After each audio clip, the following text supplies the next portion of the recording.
everybody. Excuse the attire. I've been doing a parody video because I've had a day where if I didn't laugh about things, it was just going to become too much. So I decided I was going to laugh about things, and I did a parody video. I'll try to upload it soon so that you can understand where my mind has been during all these difficult times. It's a scary, scary place. Don't visit it. But I got a video from a friend last night, and my heart fell literally through my anus into the floor. And it was the video that said Ryan Upchurch is single again. And I say again, it just said Ryan Upchurch is single. And, you know, let's talk about this. I love Ryan. I want Ryan to excel in every aspect of the world. I want him to be the best country rap artist, the best country artist, the best person, have the happiest family, have the most successful and content life. And I really think he's capable of this. I really do. But I understand that for the last couple years, the last year and a half to 2 years predominantly, have been very difficult times for him. And so this is just a check-in with my Creeksquad.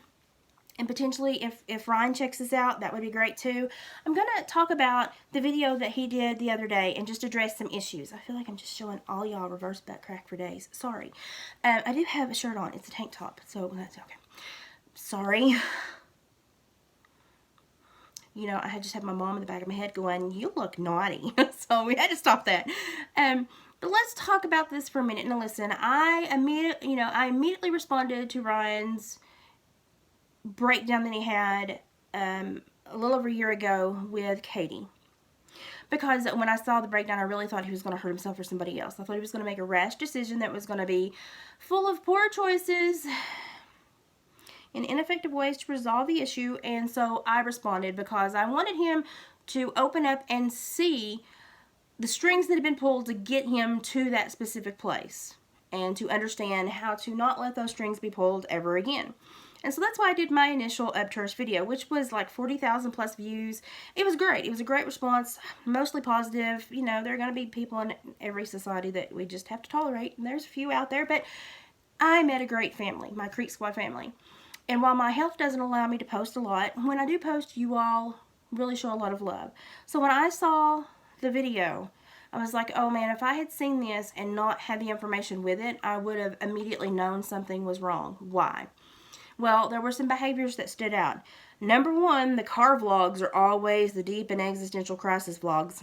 I don't know why, but we seem to do our deepest and most emotional thinking, our most, you know, theological, absolute life-altering decision-making happens in the cars these days. I don't know why. It just does. And so number one, that is a cry for help. That is his I'm struggling with something moment. So I know when he's in the vehicle doing a blog or a vlog, he's struggling with something. So number one, I'm already concerned. Number two, he's talking about changing, making changes. He's going back to tactics that he went to immediately after the other breakups that I've witnessed, which is after breakups when things kind of crash and burn for him, he then tries to put all his ducks in a row. That's the worst time to put your ducks in a row.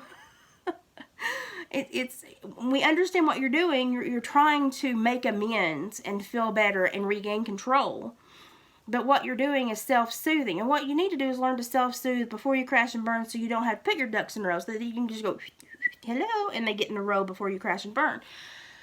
That was like one breath. Sorry. So that was warning number two. Warning number three, he's building up and learning how to speak positive about the things he does alone, or changing, or being a new man, or starting over. And so he's trying to turn what really most people see as a negative, breaking up, going through all these emotions, going through all the difficult times, trying to spin it to a positive, to where he feels better about what he's fixing to walk into. And while all of these independently are not bad things to do, when you see them done repeatedly, there's really no nice way to say that. When you see them done repeatedly, it kind of alludes to an issue that whatever you're doing is not working. It's not working to such an extent that even people that don't know you on a foundational level understand that something is wrong, and they understand that you're struggling somehow.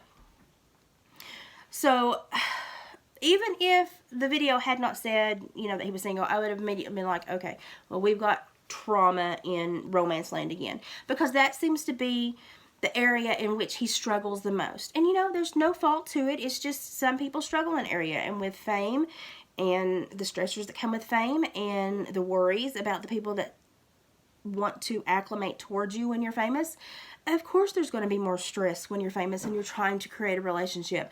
I couldn't imagine. I wouldn't want to imagine. That would be horrible. That would suck. I would be a hermit. I would be agoraphobic if I were famous. Not lying. It would probably traumatize me to a level I've not even thought about. But here is what I need to say. Stop putting your life on a reward system so that when things go well, you don't do anything. You just slide and enjoy. But when things hit the fan, you place yourself on this earned income of, I can be happy because I'm doing this. I can be happy because I kept my word and I went to the gym. I can be happy because I kept my word and I made 2 videos this week. I can be happy because I released a new song and it got millions of likes. I can be happy. Learn to be happy without this reward system, because while some of us function really well in a reward system, other people use it to their detriment. They absolutely begin to train themselves that they can't be happy unless they have this reward system in place. And that creates kind of a lazy look at life when things are going well. So when things are going well, you think, I don't need to reward myself. Things are going really well. And we get complacent. When we get complacent, bad things happen. So no, I don't know what happened. No, I don't hold either party at fault. Relationships fall apart every day. It's something that happens. I will say, men, younger men in this world, I love y'all. Y'all have so much potential, and some of y'all shine so much. And some of you are just duds. You know, just there's no way to say it. Y'all are just duds. Please be aware. Please be aware that there's so much more to women than what you think they can offer you. Physically by being on your arm, emotionally by being in your life. That is